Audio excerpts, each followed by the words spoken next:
Ok, donc nous allons continuer. Donc maintenant, avant de continuer, un petit rappel de ce qu'on avait dit concernant le... Donc là, c'est la partie segmentation que nous allons attaquer. Et avant cette partie segmentation, on revient un tout petit peu sur l'analyse temporaire. Donc l'analyse temporaire nous a permis d'accord, de faire quoi? Nous a permis de pouvoir dégager les tendances, d'accord? Donc on sait à quelle période, d'accord? Donc, on sait qu'il par exemple, là, si on regarde très bien, là, où est-ce qu'on a attendez, en 2000, ça, donc, ouais. Les années mensuelles, annuelles, ouais. Ok. Donc là, on sait que par exemple là, nous avons une hausse des ventes entre 2000 combien, entre 2015 et 2017. D'accord? Nous avons une hausse des ventes entre 2015 et je peux même dire entre 2014 et 2017, hein, parce que là, la différence entre les deux, c'est une légère différence, d'accord? Donc, nous pouvons dire que par exemple là, nous avons une hausse des ventes, une hausse constante. Hein, donc, voilà là, une hausse constante des ventes entre 2014 et 2017, d'accord? Donc, ça c'est pour l'année. Maintenant, pour les mois, ventes mensuelles. Donc là aussi, nous avons quoi? Novembre et décembre. Ouais, novembre et décembre, c'est les 2 mois. Novembre et décembre sont Novembre et décembre, c'est les mois où nous enregistrons les meilleures ventes. D'accord? Et ça se comprend. Novembre et décembre, c'est la période des fêtes. D'accord? Là, c'est la période des fêtes. Maintenant, là, nous avons aussi une chute. D'accord? Donc, une forte chute voilà, au mois de février. Au mois de janvier, pas très, mais au mois de février, nous avons une forte chute. D'accord? Oui, c'est entre janvier, là, les ventes sont faibles au mois de janvier et au mois de février. Mais là, nous avons aussi une forte chute au mois de février, d'accord? Donc, moins d'achats en début d'année. Donc, pour être plus précis, donc, on dira que ça, c'est en début d'année. En début d'année, là, c'est moins d'achats. Hein. Donc, ça se comprend aussi. Je dirais que, par exemple, il se pourrait que que ce soit l'effet post-fête. Post-fête, c'est possible. Maintenant, c'est des choses il faudrait les analyser, et ainsi de suite. D'accord? Maintenant, là aussi, on regarde le 17e jour, il est là. Tout est clair, tout est là, le 17e jour. Donc, si vous regardez, il est là, le 17e jour. D'accord? Donc, le 17e jour du mois est le plus lucratif. D'accord? Maintenant, si vous regardez aussi voilà, le 29e et le 31e jour, on a ouais, quand est-ce qu'on a les ventes les plus faibles? 29, ouais, 29e et 31e jour. Donc, le 29e jour et le 31e jour, c'est les jours où nous enregistrons les ventes les plus faibles. Mais ça peut-être, là, est-ce que c'est possible de dire que c'est là parce que c'est la fin du mois, parce qu'il y a déjà le 30e jour qui est là. Mais c'est des choses qu'il faudrait analyser, d'accord? Mais vous voyez, là, nous avons par exemple des choses, nous avons des informations claires, précises et nettes. On sait par exemple quelle est nous avons une hausse constante des ventes de 2014 à 2017. Ça, c'est bon. Novembre et décembre sont les mois les plus lucratifs, les mois où nous enregistrons les meilleures ventes. Ça aussi, c'est OK. D'accord? Donc, ça, c'est OK. Maintenant, nous avons aussi une forte chute au mois de février, mais le début de l'année, c'est la période où nous enregistrons les ventes les plus faibles. Ça aussi, c'est un constat. D'accord? Ensuite, le 17e jour du mois, c'est le jour le plus lucratif. C'est le jour où nous avons notre pic. Là, nous avons notre pic. D'accord? Donc, maintenant, là aussi, le 29e jour et le 31e jour, c'est les 2 jours où nous enregistrons les ventes les plus faibles. C'est bon pour ça. Et à partir de là, qu'est-ce qu'on va faire? Donc, c'est bon. Là, nous allons attaquer la partie segmentation. Segmentation. Donc, cette partie segmentation va nous permettre vraiment de pouvoir faire pas mal de choses. Donc, ça veut dire que là, donc, si nous voulons organiser, par exemple, des campagnes de marketing, des campagnes publicitaires, et ainsi de suite. Donc, si c'est possible de le faire sous forme, donc d'utiliser des campagnes ciblées, et ainsi de suite, ce serait vraiment intéressant. Donc, maintenant, la segmentation va nous permettre D'accord. Donc, nous allons segmenter Maintenant, le seul problème au niveau de la segmentation, il faudrait d'abord commencer par normaliser les données. Parce qu'il ne faudrait pas, parce que c'est un algorithme qui utilise les distances, qui calcule des distances. Donc, comme c'est un algorithme qui calcule des distances, donc il faudrait que et là où nos variables, nos données ne sont pas sur la même échelle, il va falloir mettre ça. Donc, nous allons tout simplement normaliser, hein. Pas de problème. Donc, la normalisation, c'est en tant que le vendeur, d'accord? Ok, donc là, on exécute. Maintenant, là aussi, dès le départ, donc le nombre de classes doit être choisi. C'est ça le problème de cet algorithme. C'est un algorithme qui, dès le début, il faudrait que le nombre de classes soit défini. D'accord. Donc, c'est ça le problème de la méthode du K-means. D'accord. L'algorithme du K-means, donc ça veut dire que le nombre de classes doit être. D'accord. Donc, nous, là, cette fonction, ce code-là va permettre de déterminer le nombre d'accord, le nombre de classes, hein. Donc là, nous allons utiliser la méthode du coude. Mais vous pouvez faire des recherches sur ça. Donc là, je n'insiste pas trop sur ça parce que sinon, ça risque de. Je pense que sur ma chaîne, j'ai fait une séance sur la méthode du KMS. Maintenant, je me rappelle pas. Mais c'est possible parce que là, c'est seulement pour l'algorithme, ça risque de prendre une heure de temps pour vous expliquer l'algorithme de A à Z, comment l'évaluer, et ainsi de suite, tout ça. D'accord. Donc là, vous voyez, à partir de 2, on constate une diminution brusque. Donc, dès qu'on constate une diminution brusque, ça veut dire que là, c'est ça la méthode du coup. Dès qu'on constate une diminution brusque, on se dit que ça, c'est le nombre adéquat. Maintenant, 2 ou 3, donc 2, c'est le nombre adéquat. Hein, donc, d'accord, donc 2, je prends 2. Comme aussi, on peut prendre 3. Hein, attention, 2 ou 3. Maintenant, là, ce que je demande le plus souvent aux apprenants, c'est quoi? Donc là, c'est 2, c'est 3. Donc maintenant, cette diminution brusque, on le constate aussi à partir de 3. Et nous pouvons mettre là 3. Donc, vous pouvez vérifier, vous exécutez l'algorithme avec 3. Ensuite, vous l'exécutez avec 2 et vous regardez, vous évaluez les deux là pour voir. D'accord. Donc là aussi, c'est possible de le faire. Hein. Donc là, je prends 2, hein, mais vous pouvez prendre aussi 3. Je répète encore, le 3 aussi, c'est parce que là, on peut constater cette diminution brusque à partir de 3. C'est à partir de 3. À partir de 3. D'accord. Ok, donc là, ouais. Donc, comme j'ai utilisé 2, donc il va, ouais. Voilà là les deux classes. Donc là nous avons une première classe avec des clients, Donc d'accord. Qu'est-ce qu'on peut dire pour cette première classe là? Ouais, cette première classe. Donc nous avons des clients à vente et profit élevé. D'accord. Des ventes élevées et des profits élevés. Donc ça aussi c'est donc maintenant, ça c'est si, d'accord. Donc là, ça c'est pour ça c'est pour la classe combien. Maintenant, pour la première classe, c'est des clients avec quoi? Des clients à faible valeur, vente et profit faible, vente et profit faible. Et là, on se comprend. Vente et profit faible. Donc les ventes sont là. Donc ça, c'est les clients qui tournent autour de 5 000 hein, comme vente. Les profits aussi, regardez les profits générés par ces clients, ça ne dépasse même pas 2 000.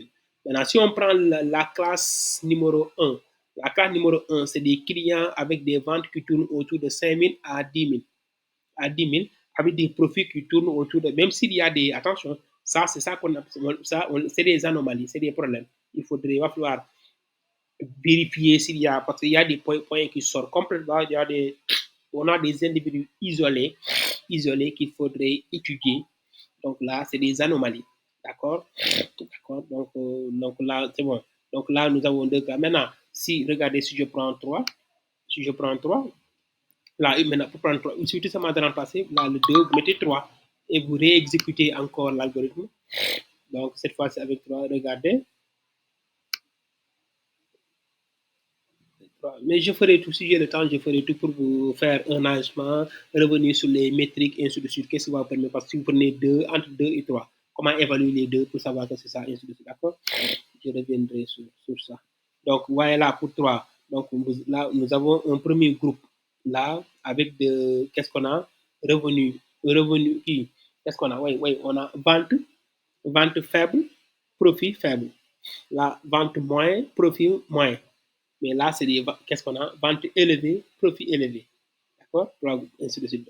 Donc là, c'est ça, c'est possible. Maintenant, si on reste avec les, restons avec ces deux-là, hein, restons avec les deux-là,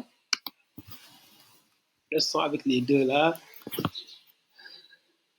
Donc là, nous avons les, d'accord? Donc s'il y a une campagne de marketing, une campagne publicitaire, ou bien, oui, d'accord?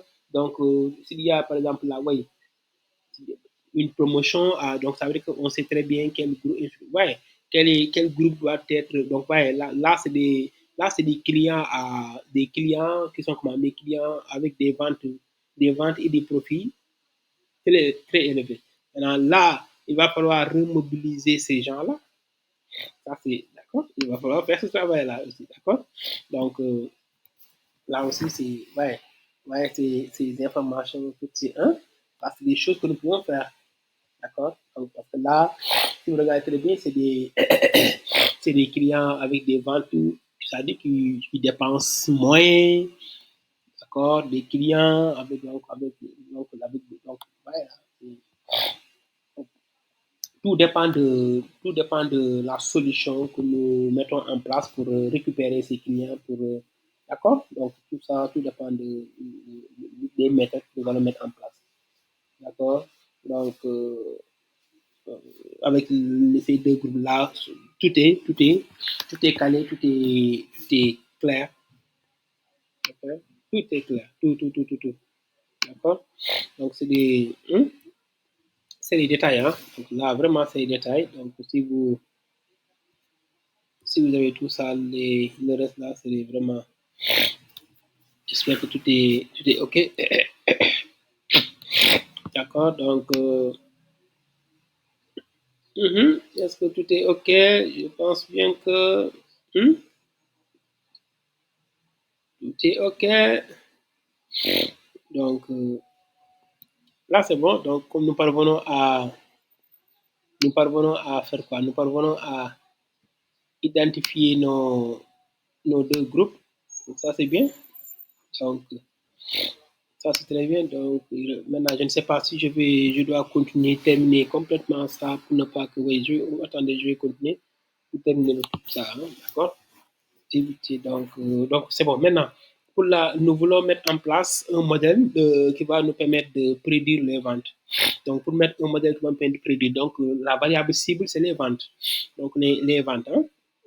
D'accord? Mais avant de faire ce travail-là, il y a un autre travail qu'il faudrait faire. C'est quoi? Ça veut dire vous avez, donc je pense qu'il y a la variable catégorielle, région, catégorie, les deux variables là qu'il faut que nous pouvons donc encoder. Donc, ça, d'accord? Donc là, c'est possible de le faire. Comme aussi, maintenant, si on décide de ne pas utiliser ces variables aussi, on peut donc pas besoin de faire tout ça. Hein? Donc, on met ça de côté. Donc, on n'a pas besoin de faire. Mais déjà là, j'ai besoin de cette, avant même de parler de cette, là, du modèle de prédiction, on pourra y revenir. Donc, la date de ça, le, le délai, le délai est aussi un élément important parce que le délai pourrait jouer un rôle sur la satisfaction ou non des clients. Maintenant, un client qui n'est pas satisfait, donc il a la possibilité de quitter. Maintenant, on verra. Est-ce que, par exemple, parce que des commandes peuvent être annulées, est-ce que les commandes qui sont annulées, ces commandes, c'est parce que les délais c'est des délais longs ou bien ainsi de suite. Tout ça, c'est des choses qu'on pourra vérifier. Mais d'abord, là, il faudrait d'abord calculer, déterminer. Là, on crée aussi une autre variable qu'on appelle, cette variable-là qu'on va appeler cette variable délai. D'accord? Et à partir de là, on pourra faire le job. D'accord? Maintenant, là, j'ai seulement besoin de ces deux-là. Pourquoi? Parce que j'ai déjà exécuté de l'autre côté. Donc, j'ai besoin de ces deux-là.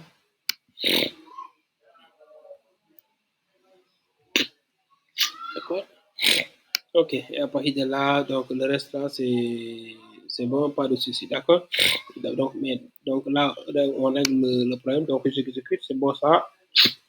Là, les librairies, les bibliothèques, ces bibliothèques les bibliothèques sont disponibles hein, donc pour mettre en place notre modèle. Donc les variables que j'ai utilisées, la variable cible, c'est quoi? La variable cible c'est les ventes et les autres variables, hein, d'accord? Donc les variables catégories, je les ai transformées en variables numériques, d'accord? On va faire le job. Donc là, nous allons attendre.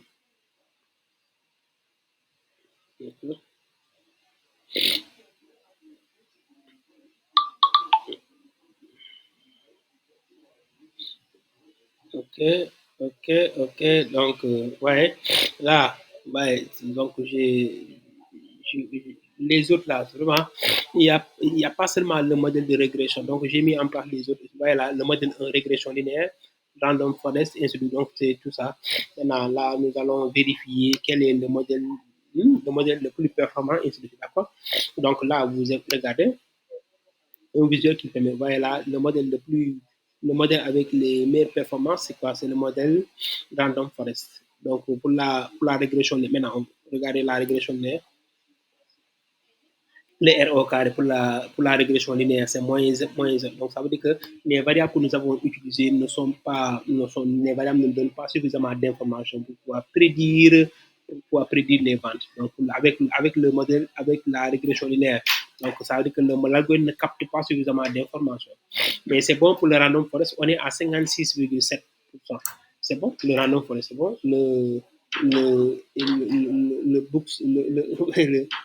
L'autre là, l'algorithme du boosting, donc là aussi, là, on nous donne 41 et quelques pourcents. Donc, maintenant, ça, c'est l'erreur quadratique moyenne.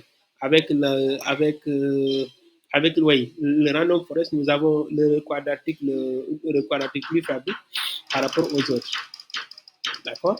Donc, ça veut dire l'erreur quadratique moyenne, donc ça veut dire que donc le cumul des erreurs commises par le modèle pour prédire. D'accord? Donc là, vous voyez, c'est pour ne pas que j'entre trop dans les. Parce que comme c'est des. Nous n'avons pas fait un cours, mais présentement là, je prépare des cours sur tous ces modèles-là que je mettrai sur la plateforme. D'accord? Donc, peut-être après ces cours-là, vous aurez largement le temps, la possibilité, l'occasion de pouvoir. D'accord? Donc là, je prépare tous ces cours-là donc, avec des enregistrements. Les cours sont déjà disponibles, maintenant il reste les enregistrements tous les modèles. Hein. Il y a déjà quelques algorithmes qui sont disponibles hein, sur la plateforme, sur la chaîne, donc quelques algorithmes. Hein. D'accord? Ok. Donc là, donc, c'est ce modèle-là que nous allons utiliser pour mettre en place. D'accord. Maintenant, il y a des anomalies. Déjà là, au niveau de, voilà, il y a des, d'accord. Donc il y a des, à partir de là, nous pouvons vérifier. Donc là, ça va aussi nous permettre de vérifier s'il y a une grande. Si vous vous rappelez très bien, on avait dit qu'au niveau des ventes, il y avait des ventes exceptionnelles. Donc, ça nous permettra aussi de vérifier. Là, c'est ce qu'on appelle les valeurs aberrantes, donc les outliers. Donc, si on exécute ces cellules-là, si on exécute tout ça, donc je reviendrai. Maintenant, là aussi, je compte faire pour chaque partie comment les valeurs manquantes, comment traiter ces valeurs manquantes avec toutes les possibilités, comment traiter des valeurs aberrantes, comment ainsi de suite. Donc, pour chaque page là, je prépare des enregistrements donc de 15 à 20 minutes pour chaque situation. D'accord. Donc là, ouais, tout ça, c'est des valeurs aberrantes. Donc, si on, avec le box qui va nous permettre de détecter tout ça, donc regardez, si on visualise, voilà, détection des valeurs aberrantes. Donc, donc là, c'est au niveau des ventes. D'accord? Donc, ça, c'est au niveau des ventes. Maintenant, si on le fait, ça, c'est au niveau des ventes. Regardez, si je répète la même chose, mais cette fois-ci, je le fais au niveau des, vous allez voir, au niveau des ventes. Donc, nous avons, ouais, là, nous avons des valeurs aberrantes. Maintenant, si nous faisons la même chose au niveau des, attendez, je vais le faire au niveau des, il y avait aussi je pense, les profits. Hein. Là, attendez, je mets profit.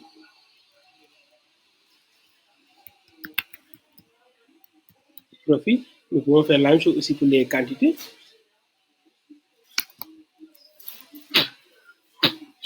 D'accord. Là, tout simplement pour vous montrer hein, comment ça se passe. Ouais. Oh. Ouais, ça c'est les ventes.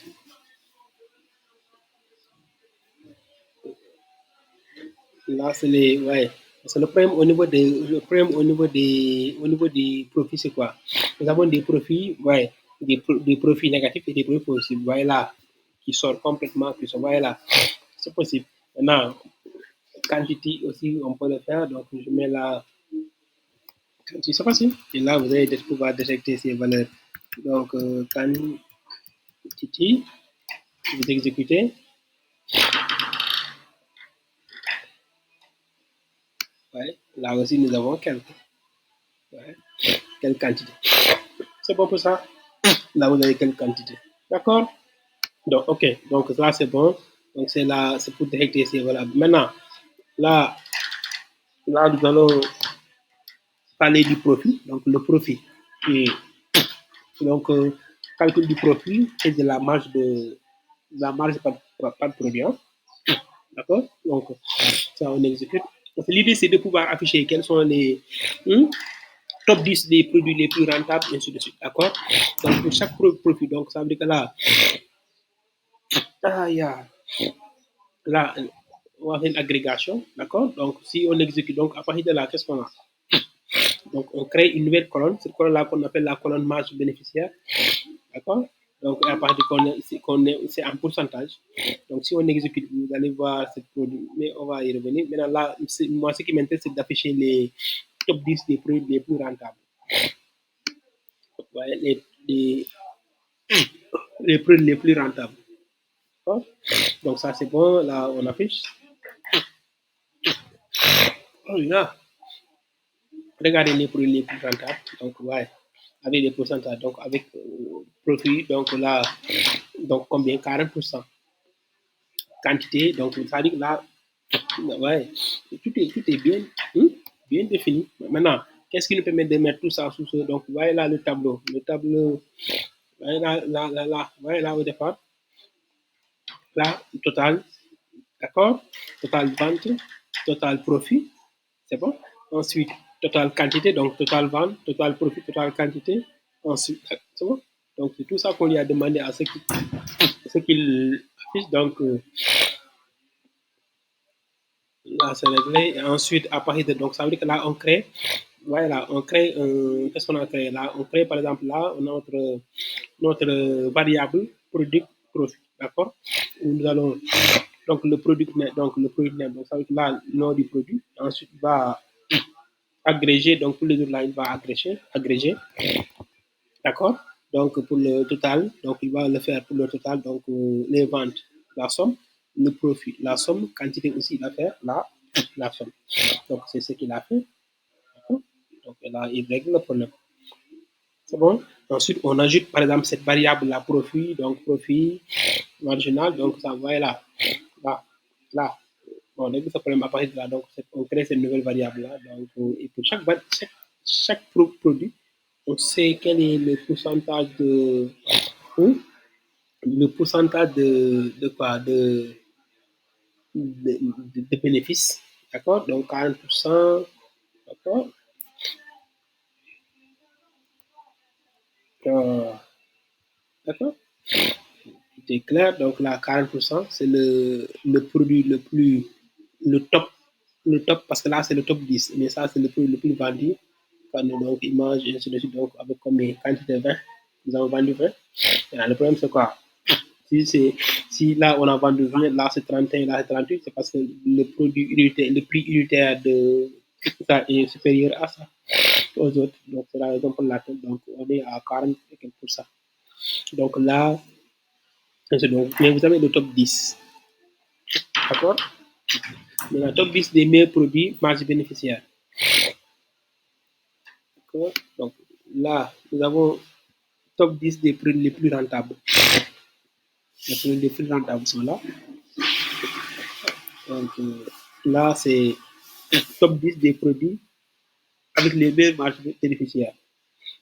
Donc là, on affiche ce top 10 là aussi. Ouais, donc une fois que le gérant aura toutes ces informations, il saura quels sont les produits sur lesquels il faudrait augmenter il faudrait jouer sur la disponibilité des produits sur lesquels il faudrait diminuer, augmenter le stock, les produits sur lesquels il faudrait diminuer le stock, et ainsi de suite. Les produits qui nous font plus gagner, ces produits-là, les produits qui nous font le plus gagner, ces produits doivent toujours être disponibles. D'accord. Donc là, donc les produits avec les meilleures marges bénéficiaires. Les produits avec les meilleures marges bénéficiaires, donc c'est ça et là. D'accord. Ok. Donc là aussi, si vous regardez, vous avez là, produit avec les marges, avec les pertes. Donc déjà là, les produits avec les pertes, ces produits-là, donc il va falloir revoir soit éviter, donc voilà, ce produit avec, nous avons jusqu'à moins 80% de pertes avec ce produit-là. Donc, est-ce qu'il est intéressant de vendre, de continuer à acheter ce produit-là? Non? Parce que là, soit c'est parce que le problème, c'est au niveau des remises accordées, ou bien soit c'est le produit qui n'est pas du tout rentable et qu'il faudrait arrêter d'acheter ou bien de revoir les choses. D'accord? Là aussi, maintenant, on va afficher le top 10 là, pour les visualiser. Donc, regardez, ouais, là, vous avez le top 10, ça c'est les visuels. Donc, il faut toujours faire ces deux-là, donc visualiser aussi pour avoir une meilleure lecture, parce que les deux-là vont permettre de mieux apprécier, de mieux comprendre les choses. Et là, ouais, il n'y a pas une grande différence entre ouais, tous ces produits en presque le même. D'accord.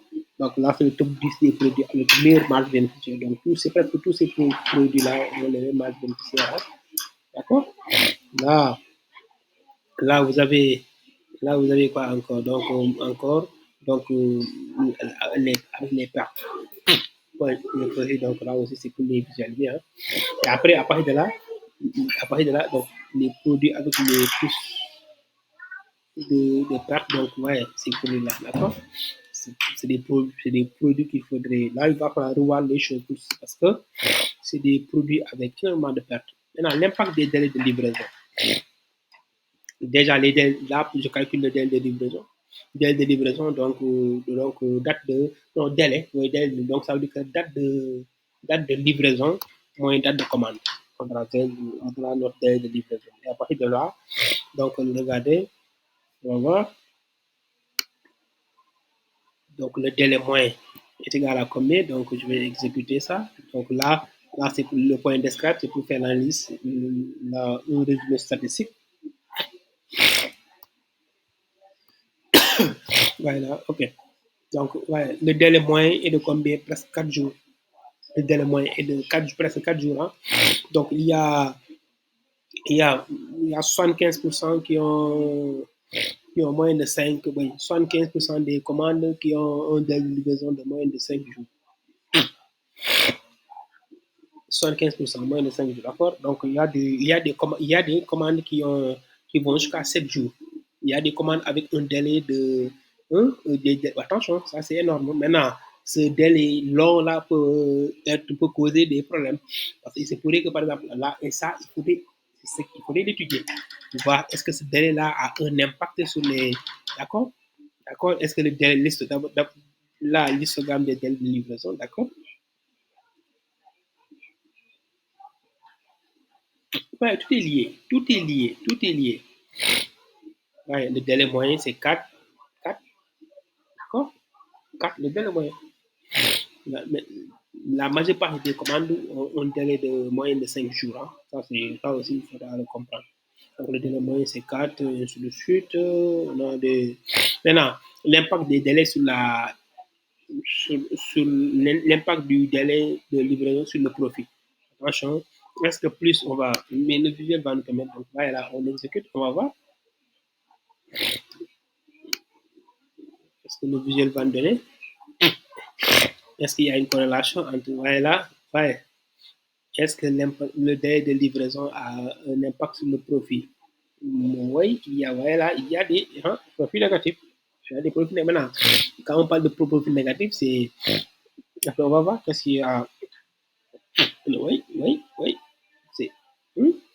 Donc, plus le délai est court. Donc, là, c'est un peu compliqué, difficile de se prononcer.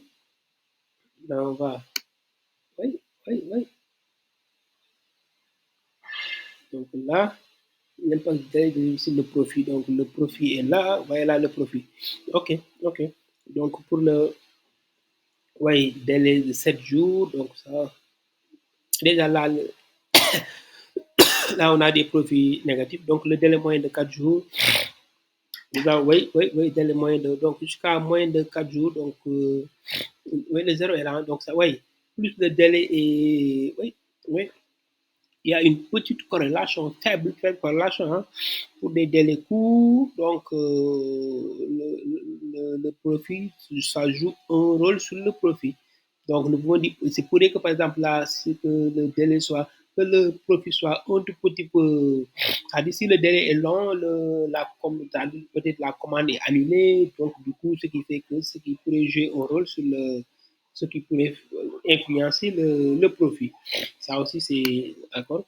Mais on verra si c'est réellement d'accord. Maintenant, là, nous allons ajouter la colonne commande annulée pour voir. D'accord.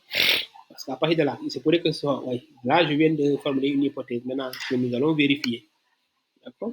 Donc, taux d'annulation en fonction du délai de livraison. Taux d'annulation. Là, c'est les annulations. D'accord. Donc, les annulations, au-delà de. Voilà, pour un délai de moins de taux d'annulation. Donc, les annulations, donc là, combien? On est à combien? 21%. Donc, pour 4 jours, le taux d'annulation est de 21%. C'est énorme. C'est énorme. Là, on est à combien? Moins de 17%. Là aussi, on est à. Donc, plus le délai est court, donc, plus le délai est court, donc ça veut dire là, il faudrait jouer. En principe, il faudrait essayer d'améliorer le délai, réduire le délai. Vraiment, ça, il faudrait le faire. Et là, le délai a un impact sur donc, taux d'annulation en fonction du délai. Maintenant, pour un délai de 4 jours, donc le taux d'annulation est de 21%. Pour un délai de 7 jours, le taux d'annulation est de combien? Entre 18 et 19%. Maintenant, là, donc là, c'est ça. OK. Maintenant, nous allons comparer les profits entre délai court et délai long. Parce que c'est plus parce que là, nous avons un petit problème pour nous prononcer. Maintenant, comparons les profits entre les délais courts et délai long. Donc, si on compare les deux profits, on va se faire une. OK. Délai court, le profit, nous avons un profit. OK. Parce que là c'est un tout petit peu difficile de se prononcer. C'est un peu difficile de se. Voilà, un peu difficile. Donc là, d'accord. Donc là, nous allons comparer. Est-ce que le profit pour les délais longs, le profit pour les délais longs est là. Donc ce profit est légèrement supérieur au profit pour les délais longs. Le profit pour les délais courts est légèrement supérieur. Donc là, pour un délai long, nous avons pour un délai court, le profit est donc combien? 29 ans. Donc, 29%, on est à 29%. Alors que pour un délai long, le profit est donc là, le pourcentage de le profit moyen est de 29 ans. Donc, pour un délai court, le profit moyen est de 29 $. Alors que là, pour un long, 28. Donc, ça veut dire que oui, à partir de là, je dirais que le délai a un impact sur le profit. Là, je peux dire que le délai a un impact. Voilà tout ce qu'il faudrait faire parce que là, il y a tellement d'hypothèses. À partir de là, on est sûr que le délai a un impact sur le. Oui, a un impact. Même si l'impact n'est pas aussi énorme, donc, mais le délai a un impact sur le profit. Donc, il va falloir jouer essayer de réduire les. D'accord. Donc, donc, ça veut dire que les longues livraisons sont moins profitables. sont moins profitables. Donc, si on regarde tout, surtout ça m'a de comparer, hein, sont moins profitables. D'accord? Donc, donc, le taux d'annulation, donc, si vous regardez le taux d'annulation des commandes, augmente avec le délai long. Donc, plus le délai est long, plus la commande a tendance à être annulée, et ainsi de suite. D'accord? Maintenant, pour des délais inférieurs à 3, donc, faible taux d'annulation, ça aussi, c'est. D'accord? Ok, donc là aussi c'est bon. Donc, pour un délai entre 6 et 7, donc, annulation plus fréquente. Donc ça veut dire que là, on confirme entre 6 et 7 annulation fréquente. D'accord? Donc inférieur égal à 3 jours, donc faible taux d'annulation. D'accord? Donc là aussi un peu de. Maintenant, on termine par ça. Ouais, c'est ça, analyser. Maintenant, ce travail-là, il n'y a pas un livre qui va vous dire que c'est ça qu'il faudrait faire ou bien c'est ça qu'il faut faire. Ça n'existe pas. Ça n'existe pas. D'accord? Ça n'existe pas. D'accord? Donc, là, c'est les top 10 les imprimantes déficitaires. Hein? Donc, les imprimantes déficitaires, donc, vous voyez là, au niveau des imprimantes. Comme ça dit, comme si vous regardez, par exemple, on a, d'accord? Donc, aussi, les plus déficitaires, c'est les imprimantes, donc les imprimantes les plus déficitaires. Donc là, pour vous remonter, pour voir. Maintenant, là, vous avez quelques points, d'accord? Donc là, j'ai recensé quelques points, d'accord? Donc les points pour ici, les ventes sont en croissance. Donc ça, on l'avait constaté, hein, les ventes sont en croissance de 2014 à 2017. D'accord? Les segments consommateurs entreprises sont rentables. Oui, les deux là, c'est les segments les plus rentables. Maintenant, il y a des problèmes avec les remises. Plus la remise est élevée, plus le profit, plus le profit est faible. D'accord? Plus le délai de livraison aussi. Donc là aussi, il faudrait le délai de livraison a un impact sur les annulations. Donc, plus le délai est long, plus le client a tendance à annuler. D'accord? Donc, sur certains, il y a des produits aussi sur lesquels donc, l'entreprise fait une perte. Donc, il va falloir revoir. D'accord? Et maintenant, là, les recommandations sont là, quelques recommandations. D'accord? Donc, pour les recommandations, il faudrait optimiser les réductions pour éviter les pertes. Là, les pertes. D'accord? Donc, les réductions, ça veut dire qu'il faudrait peut-être des réductions de moins de 20%, des réductions faibles. Maintenant, comment s'organiser, comment régler ce problème-là, oui, ça c'est autre chose. Ensuite, à faire faire de telle sorte que les livraisons ne dépassent pas 3 jours. D'accord? Réduire le taux de. D'accord? Donc, si ça ne dépasse pas 3 jours, cela pourrait réduire le taux d'annulation. Et si ça réduit le taux d'annulation, cela aura un impact sur le profit. D'accord? Donc, là aussi, jouer sur la segmentation. Hein. Donc, 2 ou 3 ou 4, il faudrait que cette segmentation soit la meilleure possible, ce qui permettrait de pouvoir mieux cibler les clients, de pouvoir mieux cibler, parce que si les clients sont très bien ciblés, ça permettrait de pouvoir, par exemple, optimiser les offres et ainsi de suite. D'accord? Ensuite, là aussi, il faudrait aussi maximiser les ventes en fin d'année. Parce que nous avons constaté que, par exemple, c'est en fin d'année où nous avons les meilleures ventes. D'accord? Donc, et compenser la baisse en janvier. Donc, si on augmente les ventes en fin d'année, ça pourrait compenser les pertes en janvier, en début d'année. Donc, il faudrait maximiser. Donc, il faudrait que tous les produits les plus rentables soient disponibles au mois de janvier. Parce que en fin d'année, parce qu'en fin d'année, les clients sont là. C'est les périodes où nous réalisons les meilleurs chiffres d'affaires. D'accord? Donc, on est arrivé à la fin de cette présentation. Donc, c'est ça. Ouais. Donc, ce n'est pas un travail qui est mentionné quelque part, un dictionnaire ou bien un livre qui va vous dire que c'est ça qu'il faut faire.